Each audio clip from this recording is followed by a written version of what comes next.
Ini aku, dan dalam 100 hari ke depan, aku akan bertahan hidup di sebuah rakit kecil di tengah lautan. Aku hanya dibekali sebuah pancingan untuk menarik item-item yang mengambang di lautan. Ini tidak akan mudah, karena di bawah air ada banyak ikan hiu yang siap memakanku.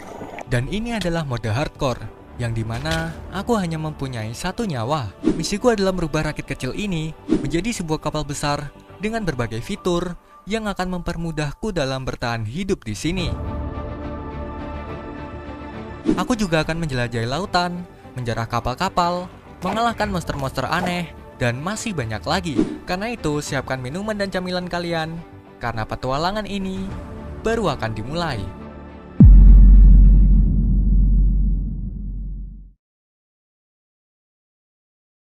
Di hari pertama, aku melihat inventory dan menemukan sebuah pancingan dan buku berjudul Animal Dictionary.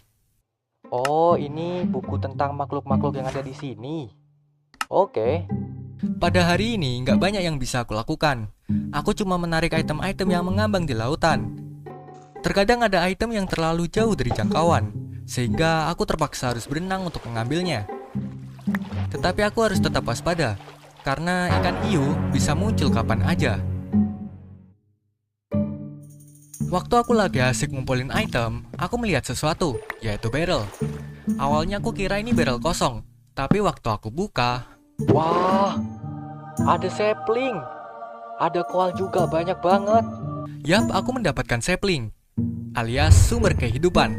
Tapi sayangnya, aku belum bisa menanam sapling ini, karena aku tidak punya dirt.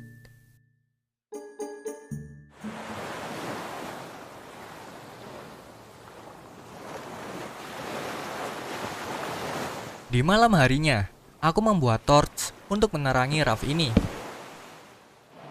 Aku melihat ke sekitar dan tidak menemukan satupun item. Jadi daripada aku gabut, mending aku mancing ikan.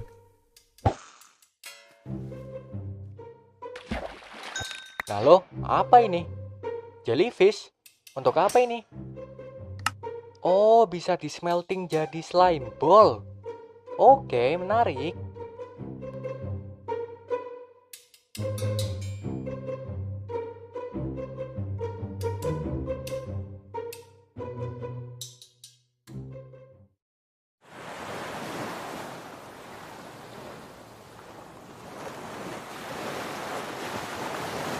Pada pagi hari, di hari kedua, aku melihat barrel yang muncul di permukaan air. Gak pakai lama, aku langsung menariknya. Dan begitu aku buka, aku beruntung karena mendapatkan sebuah dirt.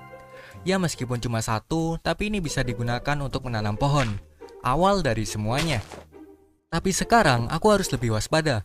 Karena dari kejauhan, aku bisa melihat ada seekor hiu yang mulai mendekat. Beda lagi tuh. Ayo cepet, setelah dimakan hiu. Wah, ini sih bagus. Ada jungle sapling. Ada dirt 4. Oke, berarti sekarang aku punya 2 jenis pohon ya. Aku sudah menunggu dari siang sampai malam, tapi belum ada satupun pohon yang tumbuh. Akhirnya aku pun berinisiatif untuk membuat shears, lalu menyelam ke dasar laut untuk mengumpulkan seagrass. Kemudian aku membuat bone meal, dan dengan bone meal ini kita bisa mempercepat pertumbuhan pohon-pohon ini. Setelah semua pohon tumbuh, aku pun menebangnya, dan sekarang aku bisa membuat peralatan seperti kapak, pickaxe, dan shovel. Di malam harinya, akhirnya aku menemukan cukup banyak string untuk membuat 3 wool, yang mana itu bisa dibuat menjadi bed. Dan akhirnya setelah 3 hari nggak tidur, aku pun bisa beristirahat.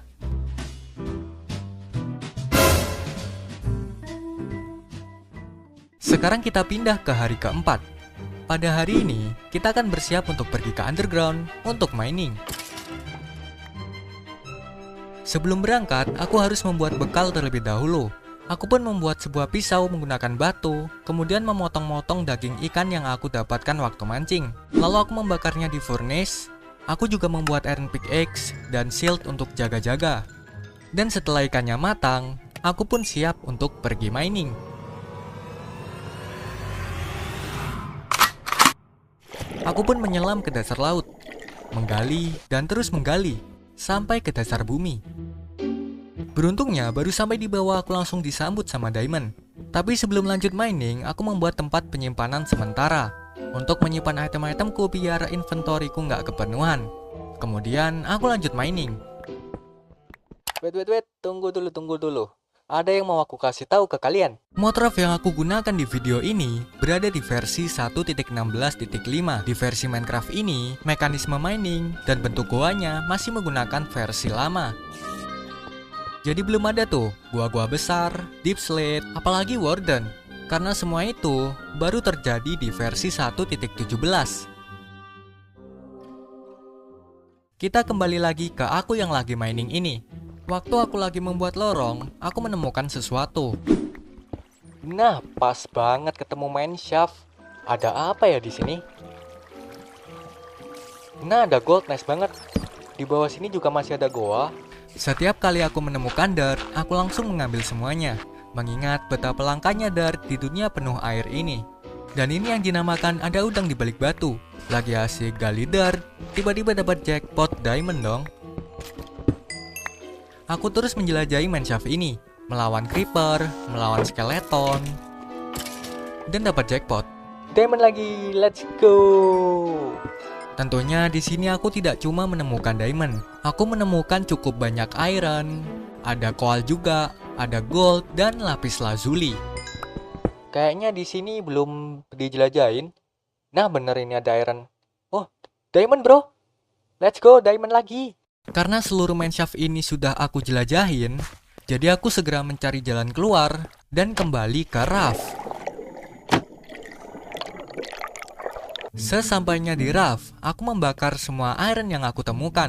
Kemudian dengan 23 diamond yang berhasil aku dapatkan, aku membuat diamond pickaxe dan juga armor diamond. Tapi sayangnya masih kurang celana guys, belum cukup. Ya udahlah, pakai celana iron dulu lah. Di hari ke-6, aku memulai hari dengan membuat farm pohon kecil-kecilan di samping rakitku. Aku membuat farm pohon ini karena aku akan membutuhkan banyak banget kayu untuk mengupgrade raft ini. Di hari ke-6 ini, aku seharian ngumpulin kayu. Setelah aku rasa udah cukup, aku pun mulai mengupgrade raftku ini. Aku mulai dengan membuat dasarnya menggunakan oak planks. Lalu agar ada variasi warna, aku menambahkan dark oak slab di tepiannya. Kayaknya kita perlu pagar nih, biar nggak jatuh ke air ya kan. Aku mau nyoba ini nih, spruce upgraded fence. Mari kita coba. Wah, ini sih bagus sih.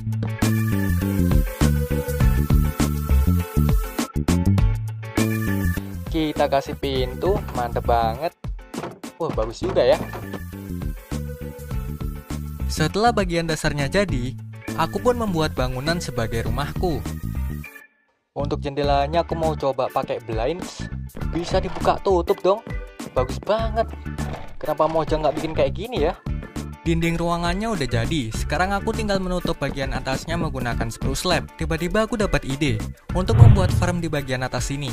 Aku pun mulai mengcover seluruh area di atas sini menggunakan dirt dan membuat pagar, lalu aku membuat kanopi di atasnya agar aku nggak kepanasan waktu berkebun.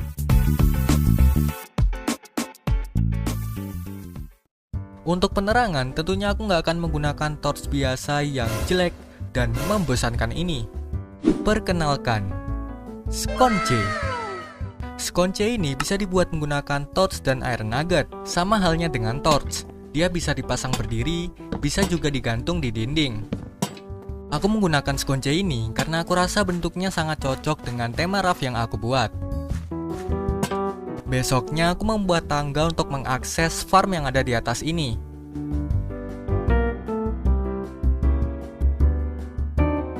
Sekarang aku mulai membuat interiornya. Aku mulai dengan membuat penyimpanan, lalu aku membuat ruangan terpisah yang akan aku gunakan sebagai kamar. Pintunya aku mau nyoba lah pakai pintu gold. Oke. Di dalam kamar seperti biasa aku taruh bed, lalu aku membuat kabinet dan aku juga membuat lemari. Dan terakhir aku membuat meja belajar. Tinggal dikasih penerangan di sini sama di mana lagi ya? Di sini mungkin. Di samping kamar, aku ingin membuat dapur. Aku pun memasang beberapa kitchen counter dan furnace untuk memasak. Bahkan wastafel untuk cuci piring juga ada. Kemudian aku membuat meja makan dan aku taruh hiasan lilin emas. Sekarang tinggal bagian halamannya.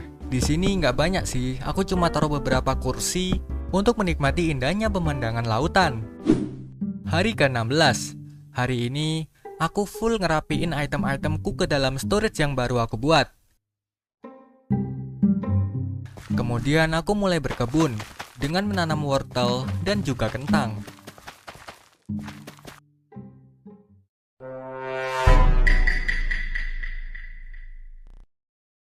Hari ke-18, aku rasa ini saatnya kita melakukan eksplorasi. Karena aku yakin, di luaran sana pasti ada yang bisa kita temukan.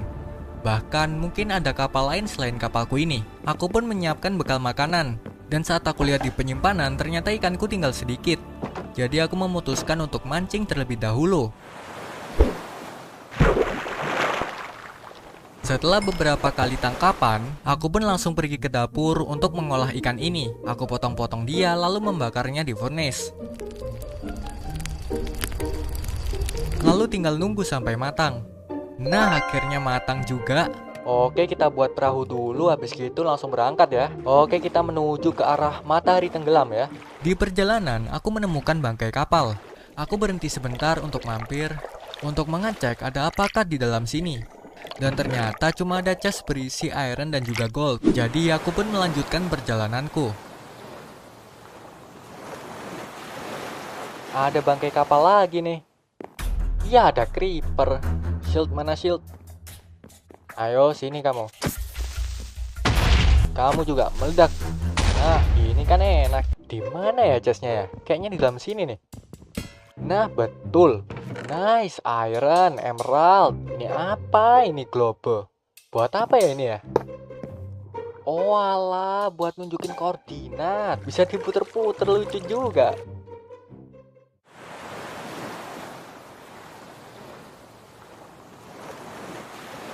Aku terus melanjutkan eksplorasi. Di perjalananku, aku sering menemukan bangkai-bangkai kapal. Kadang isinya bagus, kadang isinya cuma sampah kayak gini. Sejauh ini aku nggak nemu apa-apa selain bangkai kapal. Aku sempat menyerah dan ingin balik aja ke raft. Sampai aku menemukan ini.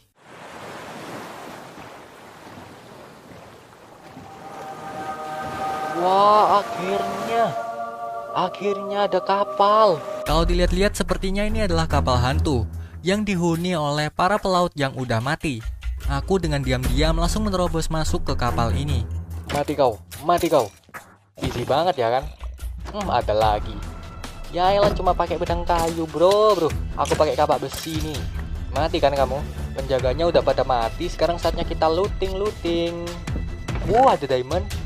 Ini beda sendiri kayaknya bosnya ini. Langsung aja kita jumpsuit dan dead. Oh, di sini masih ada ruangan lagi. Ya elah, yang jaga cuma laba-laba. Ini sih easy sekali. Mati kau, dek. Kau juga. Oke. Ini ada bookshelf lumayan buat bikin enchanting table. Dan di sini ada apa nih? Smite 3. Ada emerald juga. Sepertinya sudah tidak ada apa-apa lagi ya di sini. Aku pun melanjutkan eksplorasi. Dan tidak jauh dari sana, aku menemukan kapal lagi. Kali ini bukan kapal hantu, karena aku bisa lihat dari jauh, para penghuninya ini masih hidup. Seperti biasa, aku langsung menerobos masuk dan merampas semua barang-barangnya. Oh, ini nih dia nih kaptennya nih. Oh, dia jualan map. Wah, keren juga ya. Oh iya, di sini belum aku cek. Lumayan. Sebelum pulang, aku ngobrol dulu sama kapten. Aku minta izin sama kapten untuk membawa 2 kru kapalnya pulang ke raft bersamaku. Dan dia pun mengizinkan. Dan aku pun mulai mengangkut villagernya satu persatu untuk kembali ke raft.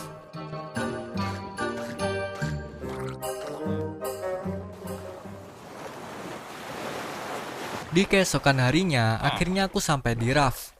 Dan aku masih harus balik sekali lagi untuk mengambil 1 villager lagi. Kamu tunggu di sini ya, aku mau ambil temanmu. Proses pemindahan 2 villager ini memakan waktu 2 hari 2 malam.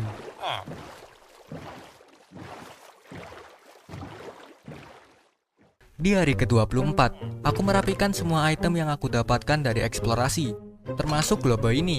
Aku memajangnya di kabinet samping tempat tidur. Aku nggak akan bosen buat muter-muter globe ini. Di sore harinya, aku berniat untuk membuatkan rumah untuk dua teman baruku ini. Dan di malam harinya, aku mulai mengumpulkan kayu.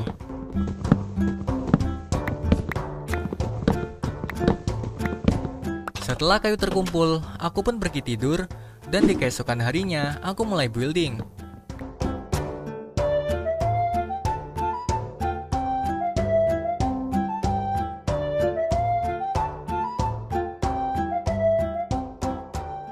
Rumah villagernya sudah jadi. Di dalamnya aku kasih banyak tempat tidur agar mereka bisa berkembang biak. Aku pun mulai memindahkan mereka satu persatu.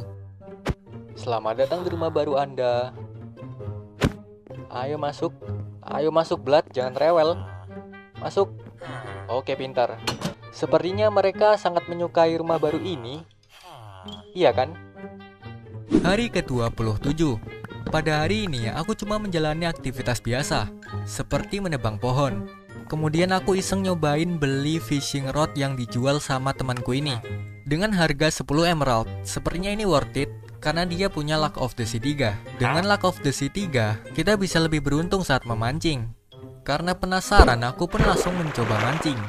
Dan bener aja guys, baru beberapa kali tangkapan, aku mendapatkan sesuatu. Apa ini? Neptune's Bounty? Hah, cuma rumput. Nah ini apa ini? Neptunium Ingot. Neptunium Ingot ini ternyata bisa dibuat menjadi peralatan. Untuk sekarang, aku mau nyoba membuat pedang. Aku ingin mengenchant pedang ini biar lebih kuat. Jadi, aku pun membuat enchanting table. Untuk sekarang kita taruh di sini dulu ya. Dan sepertinya aku kekurangan bookshelf. Karena setelah aku cek, ini nggak sampai level 30. Cuma mentok di level 24. Untuk membuat bookshelf, kita memerlukan leather. Dan untuk mendapatkan leather, biasanya kita akan membunuh hewan seperti sapi, kuda, ataupun keledai. Tapi saat ini aku lagi ada di samudera yang luas. Mana ada hewan-hewan itu di sini? Tapi untungnya masih ada satu cara alternatif, yaitu trading sama piglin. Aku pun langsung membuat nether portal dan menyalakannya. Sebelum masuk, biar aman, aku memakai golden helmet terlebih dahulu.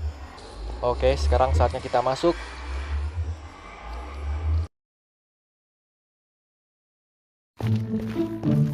Astaga, apa itu? Jangan mendekat bro, please. Nyamuk apa ini? Nyamuk purba. Aduh, aku disedot. Untung aja langsung mati. Ada lagi dong, astaga. Aduh, digigit nyamuk purba aku. Tolong. Oh, sepertinya sudah aman. Di sini aku terus berkeliling mencari keberadaan piglin. Sambil sesekali kepalaku dihinggapi sama nyamuk raksasa ini. Tapi akhirnya aku menemukan satu koloni piglin. Aku pun membuat tempat yang aman untuk trading sama dia. Ini ambil semua goldku. Please kasih aku leather. Butuh banget ini bro.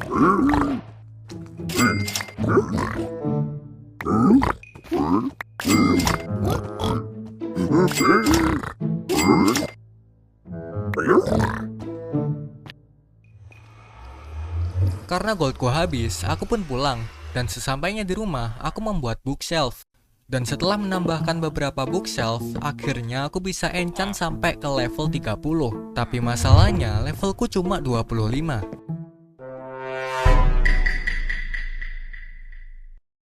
Di hari ke-32, agar aku lebih mudah mendapatkan XP, aku memutuskan untuk membuat XP farm. Dan di malam harinya, aku mulai building. Aku mulai dengan membuat lahannya terlebih dahulu. Lahannya sudah siap. Selanjutnya, aku membuat storage sistemnya. Lalu killing chambernya. Disinilah nantinya kita akan farming XP. 22 blok di atas killing chamber, aku membuat bagian paling penting dari XP farm ini, yang disebut dengan spawning platform, yaitu tempat di mana monster-monster akan nge-spawn. Setelah XP farmnya jadi, aku membuat ruangan di sekitar XP farm ini.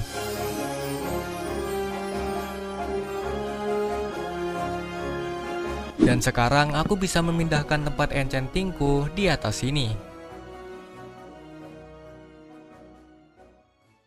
Di hari ke-40, aku mengumpulkan XP sampai level 30. Kemudian aku mencoba mengenchant pickaxe ini. Dan beruntungnya aku langsung mendapatkan enchantment Fortune 3. Dengan ini aku berniat untuk mining sekali lagi. Sebelum berangkat, aku terlebih dahulu memperbaiki pickaxe ini. Setelah itu, aku langsung menuju ke tempat mining. Kali ini, aku akan menggunakan metode strip mining. Ini adalah salah satu teknik mining yang paling efisien untuk mendapatkan diamond, yaitu dengan cara membuat lorong-lorong seperti ini. Dan terbukti cara ini memang efektif, karena hanya dalam waktu kurang dari 30 menit, aku berhasil menemukan 3 spot diamond. Oke, sepertinya ini diamond terakhir kita. Pada mining kali ini, aku berhasil mendapatkan 27 diamond. Aku pun segera kembali ke raft. Dan sesampainya di raft, aku melengkapi armorku dan mengupgrade peralatanku menggunakan diamond. Di hari ke-43, aku mengumpulkan XP lebih banyak lagi untuk mengenchant armor dan peralatanku.